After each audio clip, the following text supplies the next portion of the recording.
There's nothing like cracking that cellophane and pulling that record out. It just smells great.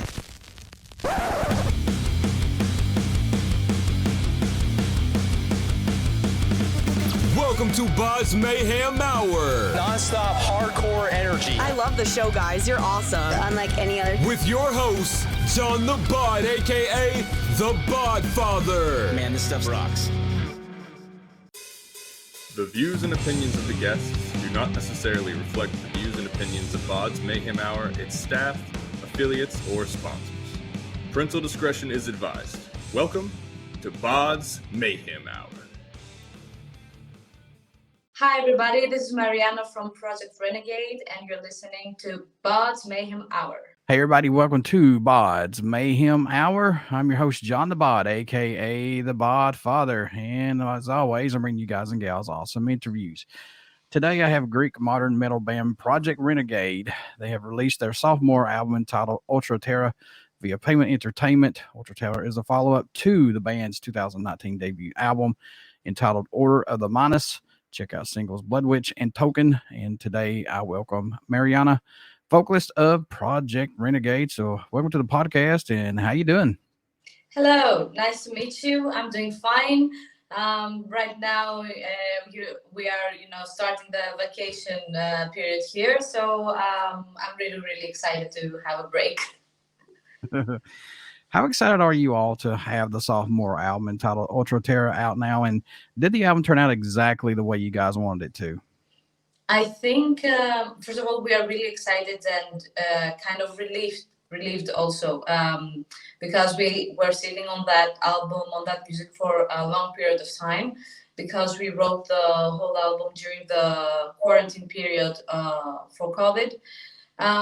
So it's been a minute since, those songs were completed and, they got to their final stage.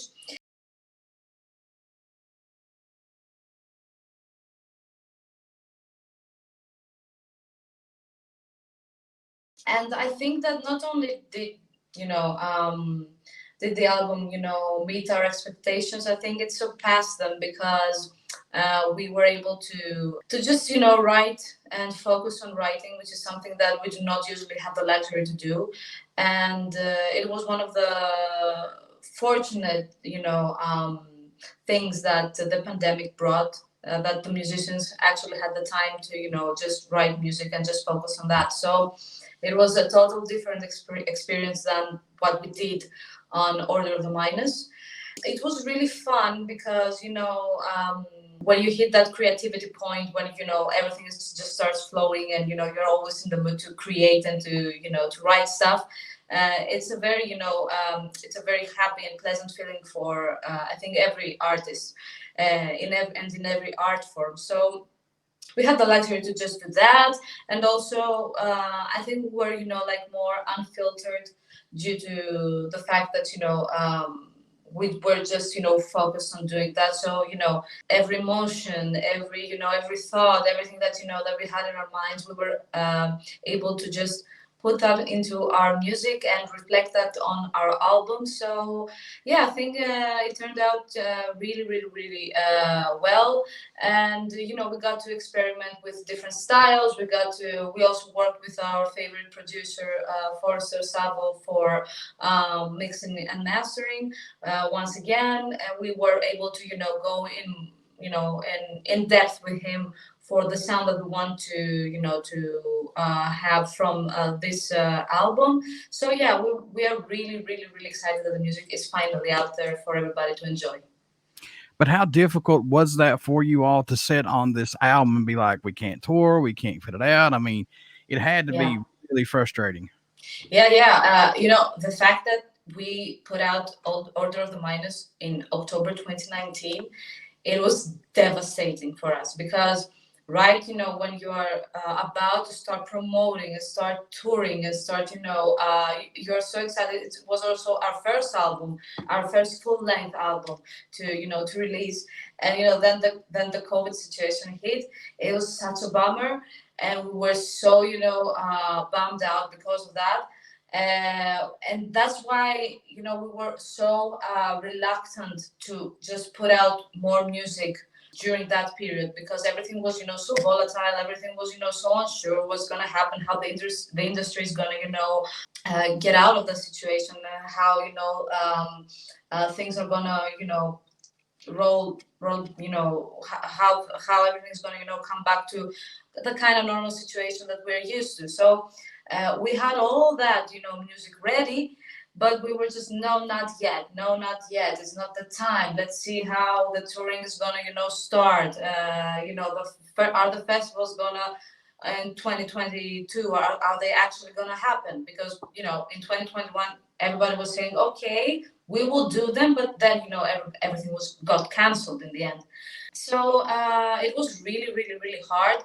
And also the fact that, that we signed with Pavement just put, and even delayed the album even more, because there were stuff that we needed to do beforehand for promotion and stuff that the label needs to do before it releases an album. So it was really hard to sit on the music for so long, for sure. What was your thoughts on Pavement Entertainment wanting to sign a band? We were really, really, really happy. It was everything. We have, contacted several labels, and everybody was, I think, also due to the fact of the COVID situation, everybody was really hesitant to just sign new bands and to, support new bands, because even albums from well-known artists have flopped during the pandemic, because there was nothing was, moving around in the music industry. So we were just, we said, okay, this is going to be once more a DIY project. We will release it ourselves, and we will do the promo ourselves. And just, when we said, okay, let's do that and go DIY, that's when, Pavement, came up and said, okay, guys, we really love your album. We like how professional everything you're doing is. So we are really excited that, that we are finally, under a label, and especially an American label such Pavement Entertainment, because I think that our sound is very suitable and has a special connection with the American audience. So I believe that that our collaboration is right what we needed, and it is the right and best introduction of Project Renegade to the US market, I think. How did the band approach the new album when you first started working and writing on getting ideas for it? Once again, the COVID situation made the creative process a little different, because we did a lot of Skype calls and a lot of Zoom calls, which is not normal, the normal way that we are writing. In Greece, I don't know if you know that, there was a very, strict quarantine and very strict curfews. We had to, send a message every time that we went out. We had to report to the government when we are going out, what we are going to do. It was a crazy time, it was crazy. Just remember it right now, and the fact that of how we lived back then, it was a little bit crazy. So we were able to just gather in groups of 2 or 3 people and work like different sections of each song. I mean, for example, our drummer Odi is one of the main writers of the music, and he writes not only drums but also guitars, bass, and synths. So he was like the main core of the writing process. He was he had an idea, or another member had an idea, and everybody was working with Odi in groups. First we got down the music, the guitars, the bass, the drums. Then me and Odi got to the synths and orchestration and programming and stuff like that. And in the end, when the music was complete, I took the song and wrote the lyrics, wrote the melodies, and started the whole pre-production thing of the album. Did the band add anything differently, Marianna, on this album musically than what fans are accustomed to hearing from Project Renegade? Yes, a few stuff that I think are different in this album are, of course, that it's a heavier album.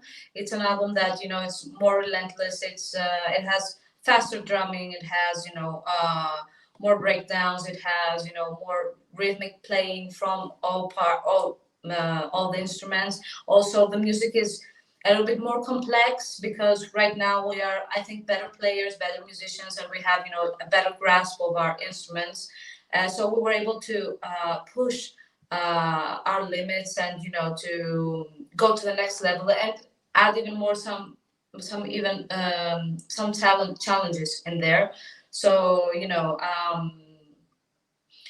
we just experimented with different stuff, and also for me personally, it's the first time that I have added screams and growls and that type of vocals, which was something that I didn't do in the previous record, and that is also something very challenging for me because it's the first time that I'm experimenting with that type of of vocals, and it's also really exciting because I just now I know that I can expand my vocabulary and my musical palette to different styles. And one challenge that was something that I've never done before is also the last song of the album, which is a piano ballad, and we've never done a ballad up until that moment. And it was really challenging because it's the first time that I've been so exposed and so I believe so exposed vocally and emotionally, and I was really, really, really excited to do something so different than the other stuff that we are doing. So is that what we're going to see in the near future from you, like more growls, more heavier tones from you, possibly? Yeah, I believe that now that I gradually am getting even more comfortable with that type of singing, and it's a challenge. It's something that I'm still learning, something that I'm still experimenting on, and something that I want to do it my own way.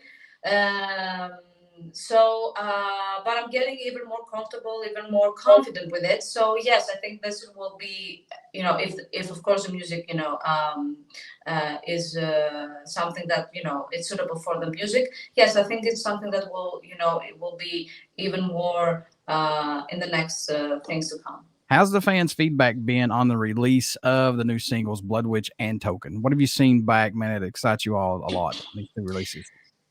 Actually, the first single from this album is The Fix Is In, which was released in 2021, I think. Okay. Yeah. We had it. It was already mixed, and we want to, to just give, like something new, that something else is coming. The sound is changing. It's becoming, heavier. It's becoming, more modern. So we want to do something, just like a preview of what's going to come from Ultra Terra. So the first, single was The Fix Is In. The second one was Bloodwitch, which came in 2022. June 2022, and now the single that came with the release of the album is Token, and we are really, really, really grateful to all the fans that and their support and how they react to our to in every release that we are doing. We had so many positive feedback and comments and the support and the fact that people are recognizing our hard work and our attention to detail. It's everything to us, because really, really, really we are giving our all. We are just devoting so much time and energy into our music, and I guess everyone does that. But being recognized for that effort, and the fact that the whole preparation and the whole attention and the whole love that we put in our work is reflected actually in our work, and people recognize that. That's the best comment that a fan can give us. Do you feel this album had to come out and kind of make a swing or a statement for the band after this pandemic? I mean, after everybody went through hell with this, or no? Yeah, I think it's, in the vein of how the world is changing and how the future is I don't know. I think it's really bleak for humanity. I mean, Ultra Terra is actually an album. It's not a concept album, but its message is, it has a message about the future and how humanity fits in that future. We are so, so obsessed with just creating the perfect world. Eradicating everything that is bad, just making everything perfect, making everything technologically perfect, everything is supposed to be at its peak position. And sometimes we just forget that people and human beings are not perfect. We have our faults, we have our good days, our bad days, we have everything in between. We just live in the gray areas, and we are trying to create a world where everything is black and white. And pandemic was a period that everything was black and white.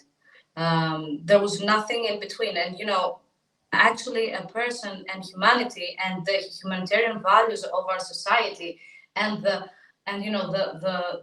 bonds that that each person creates with each other, they just live in those gray areas, and we are trying so hard to just eliminate them that sometimes we need to take a step back and think, are we just trying to do something better, or are we actually accelerating everything that will bring us to to the precipice of extinction, of not having our space in this world. I mean, look at it right now at the climate change and everything that it's doing, with all the fires and, the crazy temperatures and everything that's going around the world.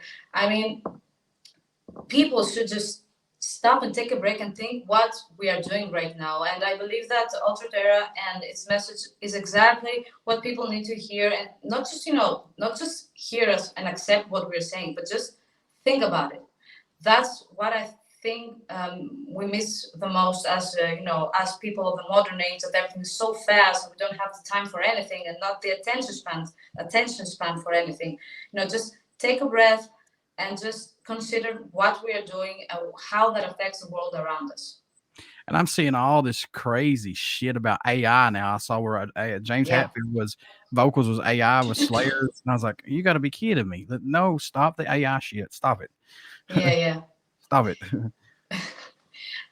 Yeah, I mean, we're, we're dabbling with the dangerous stuff. And, sometimes, I'm not saying that technological advancements are not good, but, everything needs to be taken with a grain of salt in it. I mean, not just give, your all to evolution for the sake of evolution, for the sake of technological advancement. You just need to just make a balance, I should say, with what keeps us human and what keeps us, who we are. Now, Token was filmed in Athens, Greece by Crystal View Entertainment. How was working with those folks on this? We've been doing our videos with them for some years now. I think from the first one was the New Joker from our previous album. It's a crew that we have a really good collaboration, and sometimes they help us just do the video and help us with the concept and the location, stuff like that. And sometimes they are there just to to make our idea come true. And for Token, that was exactly the case. They were there just to film what we thought, what was the concept of the video, because everything was produced by ourselves. We were very specific on what we wanted to do, because it's the first time that we have experimented with VFX. Our guitarist Philipp is one of the best VFX artists here in Greece, and he wanted to do that. He wanted to bring his art into the band and do the video in that way. So everything was pre-produced, because when you are when you have to incorporate video VFX in the video, you need to know exactly what you're doing, because everything that you're doing, even the lights, even your movements, will have an effect on the VFX. So there was a lot of work going on behind the scenes and before the shootings, even took place. But we are really, really, really happy with the outcome. It was really fun to shoot. It was really fun for me, especially because, I had to, do all that combat training and weapons, training, which was really great. Very painful, but very fun also. It was something that I've never done before. And getting to kill cyber ninjas is not something that you do every day. So I felt like a superhero, like a DC or Marvel superhero for a little bit of time, and it was really, really, really fun. Was there a track for the album that totally ended up sounding different than what it was intended to when it first brought to the table? Was there one that kept changing or no? No, not Okay. Not that I can think of, because when we write, we don't usually keep changing stuff. If something gets to the point that we're gonna record it, or that we're gonna that will be the pre-production for that song, something that's gonna be that. Mm-hmm. So no, not really. Maybe I should say Token was a little bit like that, but just because the original idea came from Philipp, our guitarist, and then me and Odi got to do our thing. So maybe that was something that at first was sounding a little bit different, but no, me thinking about it, no, I would say that we are very, very, very disciplined people, and when we like something, we do not change it. Any track standing out more to you than any right now on this album? I know these are your babies, Marianna. I understand it for sure. Are there any that are standing out for you possibly? For me, the songs that stand out is I'm always choosing three. The first one is Token because it's the newest one. It was the last one that was recorded. It's the most fresh to our ears, so we're not bored of it yet. The other one is No Country for White Flags because it's a piano ballad that that was something that was totally different than what we've done before. And the other one is the Millennial March. Because I like the composition and everything that's going on instrumentally with the orchestras and everything that there's a huge instrumentation behind it, and sometimes that's the trap of the vocals. Sometimes the vocals are so much in your face that you're losing some of the instrumentation behind it, and I'm always going back to the instrumental versions of our songs and just oh, okay, we wrote that also, wow, I didn't even remember that. And sometimes I'm like, wow, I don't know how I'm gonna write anything that's so cool anywhere in the near future, stuff like that. So yeah, the Millennial March is one of the greatest compositions for that album. Any songs that did not make this album we can see on another album, maybe an EP or just a standoff single down the road from you all? Mm-hmm. Yes, there was one song that we didn't get to include it in the album because we thought it was kind of in the same vein of civil unrest and the Pixies in. Negative Grey almost didn't make it in the album. We were not sure about that song also, but in the end we put it in because we liked very much how it turned out. And we never stop writing. I mean, even right now we have like 10 songs pretty much ready, or just like the basic ideas are there for them to become songs. So sometimes it's hard to just say which songs are going to go to that album, or which songs need to stay a little bit more on the background, maybe just they are not a good fit yet, or their sound is not cohesive with the rest of the songs. So yeah, for sure I remember that there was one song that we said no, that it shouldn't be on the album, and we didn't even finish it. I mean, there was some parts that were missing and we didn't even get to write those ones. But like I'm saying, like I said, the creative process never stops. Thank God we have too many, creative people in that band, and there are always ideas flowing. Thank God. Is the track listing placement important for your album or EP releases? For me, yes. I believe that there is a storyline. There's like a logic behind how one song flows to the next one, and I always do like a different type of playlists with the songs arranged in a different way. And yes, for me it's very important. Sometimes it's really difficult because one song can be a very good follow up to another song, but then it just kind of does not make sense to be there in the album. So yeah, for me, how the tracks are gonna be put on the playlist, on the list of the album, is very, very, very important. I love the albums that are like a roller coaster. They have that peaks and valleys of songs. I just don't want to hear the same song 1,000 miles an hour every time. Yeah.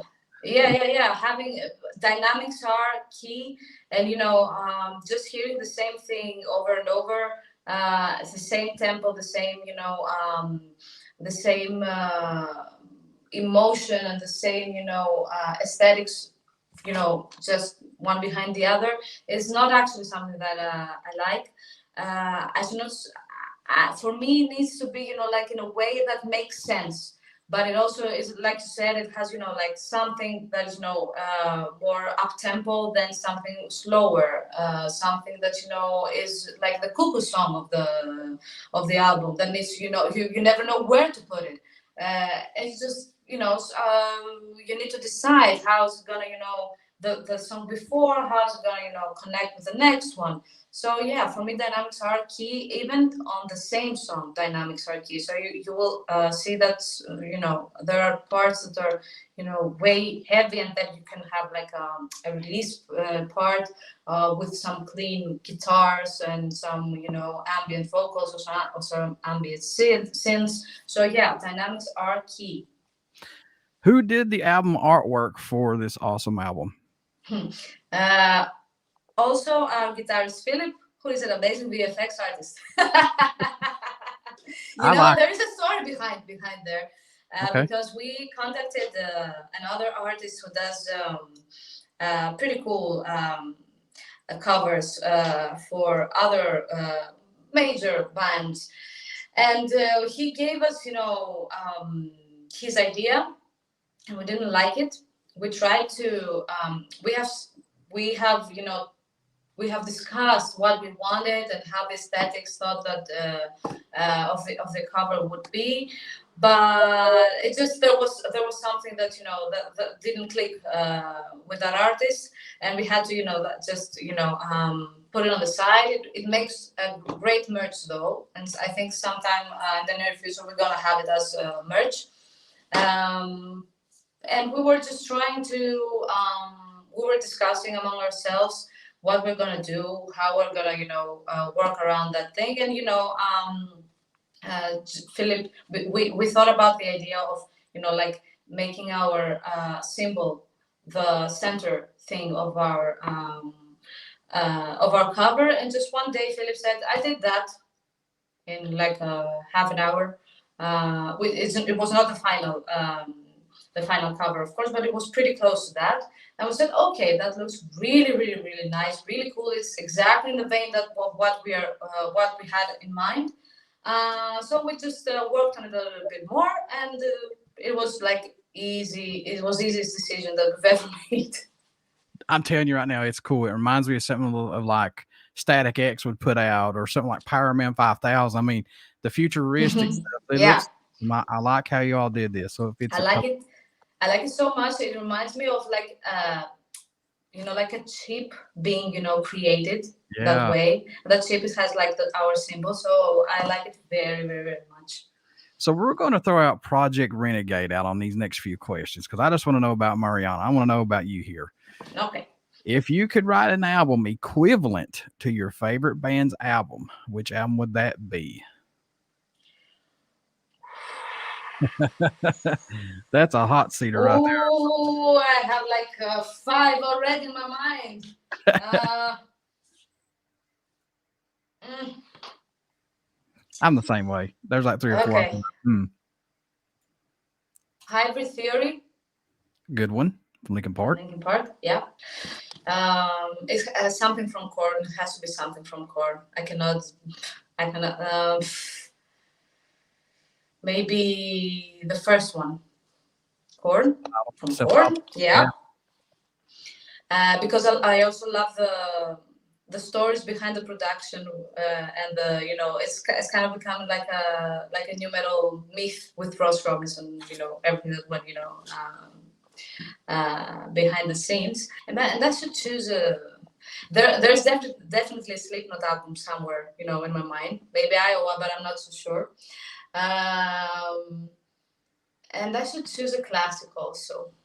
I don't know, something from Queen or Pink Floyd. I don't know. Maybe the Dark Side of the Moon. I would say the Dark Side of the Moon. Yeah. So we got Dark Side of the Moon by Pink Floyd. We got Slipknot, Iowa.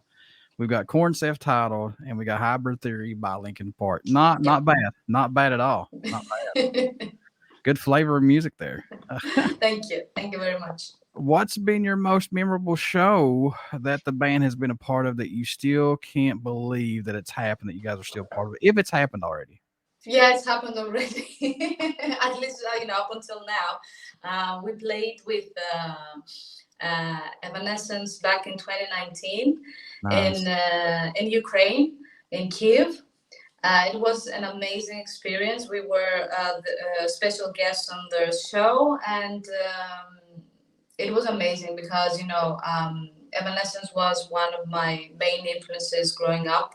And, Amy Lee was the first female that I've seen on stage rocking her ass out and, just headbanging and just giving her all.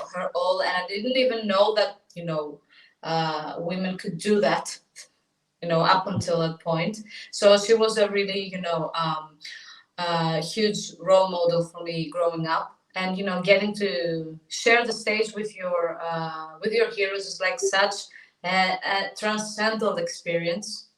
I cannot even remember the show.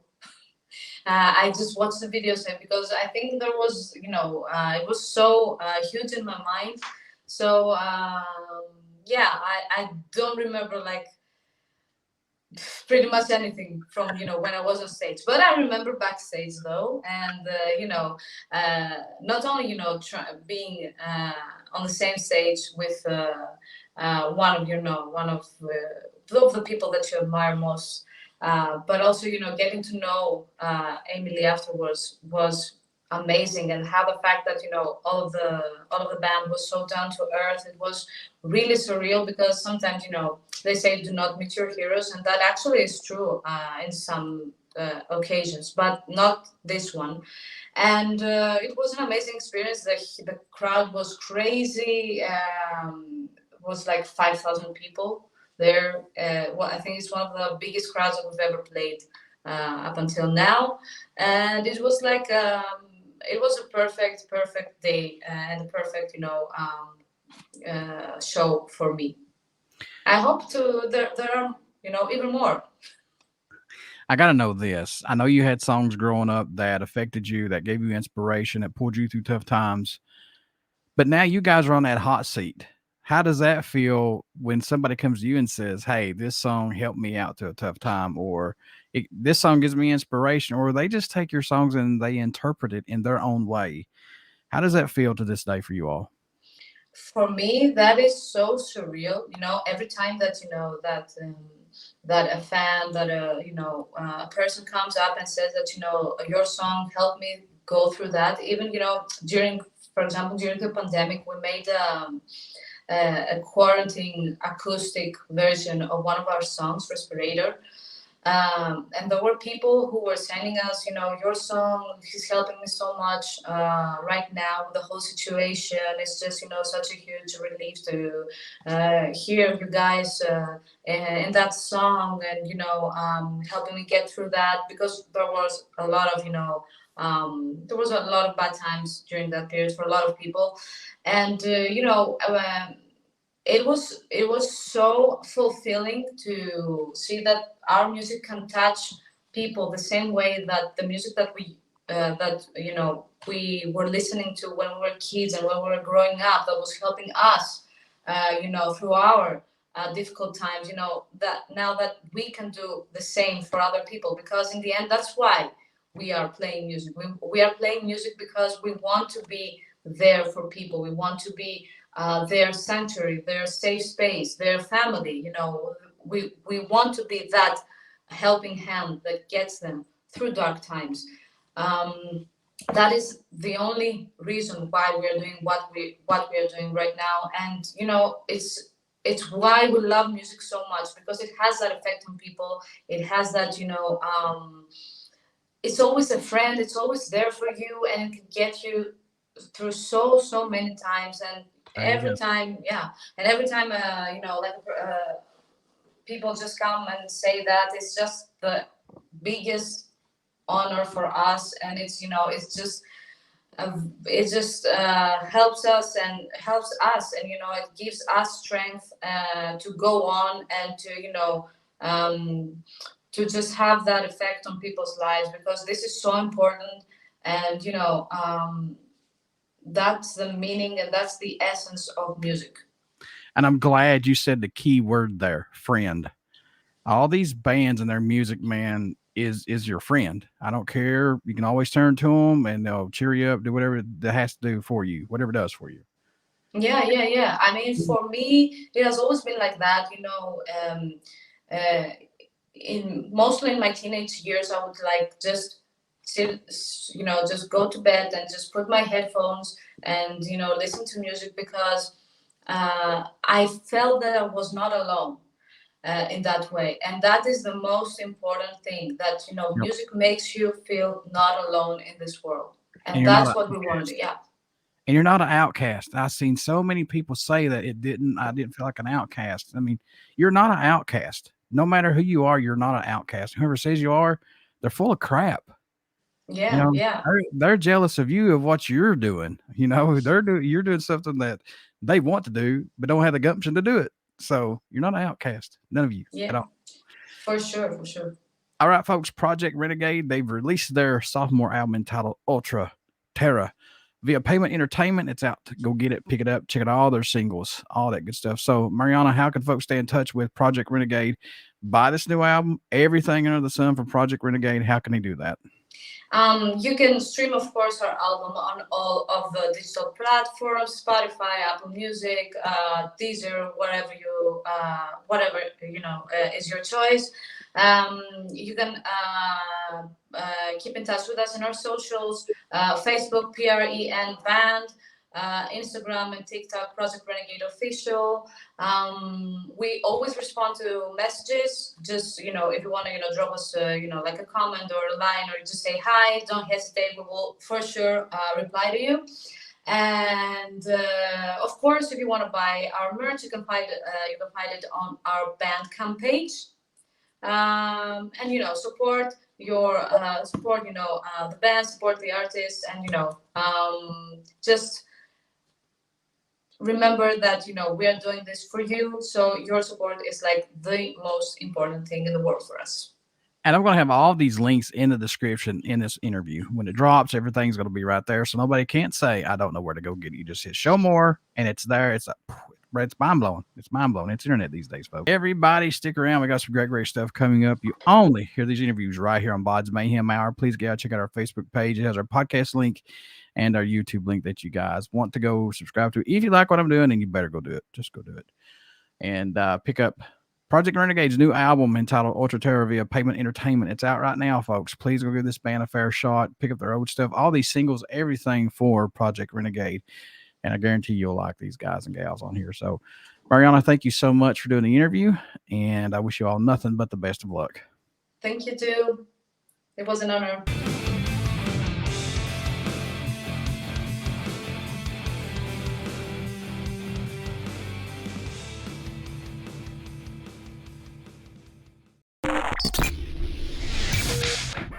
You're listening to BODS Mayhem Hour.